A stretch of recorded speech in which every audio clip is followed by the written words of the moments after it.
यहाँ तक कि पहले गेहूं, चावल, दही, लच्छी, छाछ इस पर भी टैक्स लगता था। आज ये सब जीएसटी के बाद टैक्स फ्री।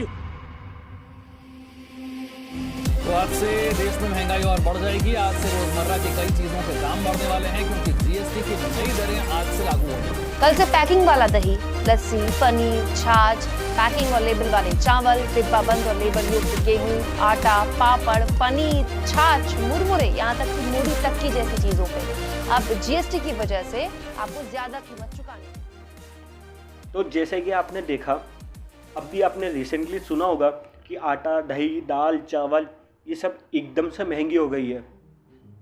यानी कि सरकार ने एकदम से जितने भी पैकेज लेबल फूड आइटम्स है उन सब पे 5% जीएसटी लगा दी है।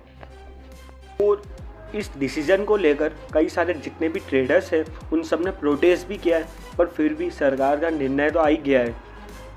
तो अब आप जितने भी पैकेज आइटम लोग हैं फूड के, जैसे कि दूध, दही, पनीर, तो इन सब पर 5% जीएसटी लगने लग जाएगा। जैसे कि पहले आप पनीर ले गए थे 100 रुपये में, अब हो जाएगा वो 105 रुपये में। तो जो हॉस्पिटल रूम है जिसका चार्ज 5000 से ऊपर है उन पे भी अब 5% जीएसटी लगेगा। और होटल रूम्स पे तो 12% का जीएसटी लगेगा। और अभी आरबीआई ने भी एक आर्टिकल निकाला है जिसमें उन्होंने ये कहा है कि अब इन्फ्लेशन ओवरऑल कंट्रोल में आ रही है और जो ये जुलाई में आपने इन्फ्लेशन देखने को मिली है ये इन्फ्लेशन का पीक है। तो अब देखते हैं, आरबीआई ने जो कहा है कि ये पीक है, तो या तो फिर इन्फ्लेशन कम होगी या फिर और बुरी होने वाली है। तो GST, goods and service tax, वो चीजें जो जनरली आप सुबह की शुरुआत में खरीदते हैं वो महंगी हो जाएंगी कल से। कल से पैकिंग वाला दही, लस्सी, पनीर, छाछ, पैकिंग और लेबल वाले चावल, डिब्बा बंद और लेबल युक्त गेहूं, आटा, पापड़, पनीर, छाछ, मुरमुरे, यहाँ तक कि मूढ़ी तक की जैसी चीजों पे अब जीएसटी की वजह से आपको ज्यादा कीमत चुकानी होगी। तो आज से देश में महंगाई और बढ़ जाएगी। आज से रोजमर्रा की कई चीजों के दाम बढ़ने वाले हैं क्योंकि जीएसटी की नई दरें आज से लागू हो जाएंगी। तो आपको पता ही होगा कि इस जुलाई में जो सरकार है वो 5 ईयर्स ऑफ जीएसटी को सेलिब्रेट कर रही है। अब मोदी जी ने भी एक ट्वीट किया है कि जो 5 ईयर जीएसटी को हो गए हैं उस पर, तो मुझे एक चीज़ याद है कि मोदी जी ने ये कहा था कि ये जो जीएसटी है इसमें जितने भी ये जो पैकेज फूड आइटम्स हैं ये इन्वॉल्व नहीं होंगे। कुछ समय के लिए तो ये सब चीज़ें टैक्स फ्री रही, पर अब फिर से इन पर टैक्स लग गया है। यहाँ तक कि पहले गेहूं, चावल, दही, लच्छी, छाछ इस पर भी टैक्स लगता था। आज ये सब जीएसटी के बाद टैक्स फ्री हो गए। तो अब मैं ये एक चीज़ बता दूं आपको कि जब सरकार को एकदम से अपना रेवेन्यू बढ़ाना हो ना, तब वो चीज़ों पे टैक्स लाना स्टार्ट कर देते हैं, और वो भी उन चीज़ों पे जो मिडिल क्लास के लिए हो। क्योंकि जो लोअर क्लास होती है उन पर कितना इकोनॉमिक बर्डन डालेंगे, वो पहले इतने इकोनॉमिक बर्डन में है, इसलिए जितना भी बर्डन है वो सब मिडिल क्लास पे डाल देते हैं टैक्स का। अब जैसे आप देख रहे हो कि जो सरकार का जीएसटी रेवेन्यू है वो 1,40,000 करोड़ के ऊपर जा रहा है हर महीने लगातार।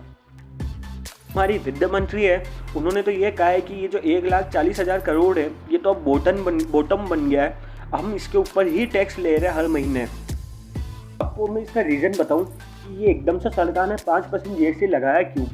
क्योंकि आप कोई भी आइटम लेने जाते हो, जैसे कि आपने कोई 10,000 की आइटम ली तो उस पर आपको 18% जीएसटी लगेगा। तो 18% जीएसटी यानी 1,800 रुपये, यानी 11,800 रुपये। तो जो 11,800 है तो उस पर जो आप 1,800 रुपये का टैक्स दोगे वो 2 हिस्सों में बटेगा, जो कि है सीजीएसटी और एसजीएसटी।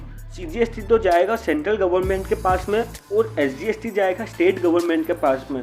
पर अभी जो स्टेट गवर्नमेंट है वो सब ये कह रहे हैं कि हमारे पास रेवेन्यू की बहुत कमी पड़ रही है और या तो फिर इसको बढ़ाओ या फिर कोई और वे लाओ इनकम का। तो सरकार को उनको रास्ता नहीं दिखा और फिर उन्होंने जितने भी ये फूड आइटम्स है, दूध, दही, पनीर, इन्हीं पे ही जीएसटी बढ़ा दिया।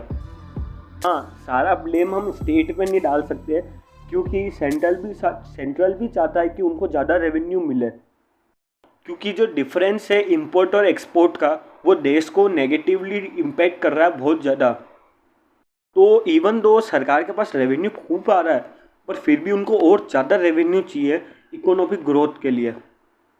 और फिर सरकार को जो कोरोना का टाइम था वो भी कवर करना है, और यूक्रेन रसिया का जो वॉर हुआ है और जो मंदी चल रही है पूरे दुनिया में, और कई सारे देश डिफ़ॉल्ट कर रहे हैं, जैसे कि रसिया डिफ़ॉल्ट कर गया है, अभी तक श्रीलंका डिफ़ॉल्ट कर गया है,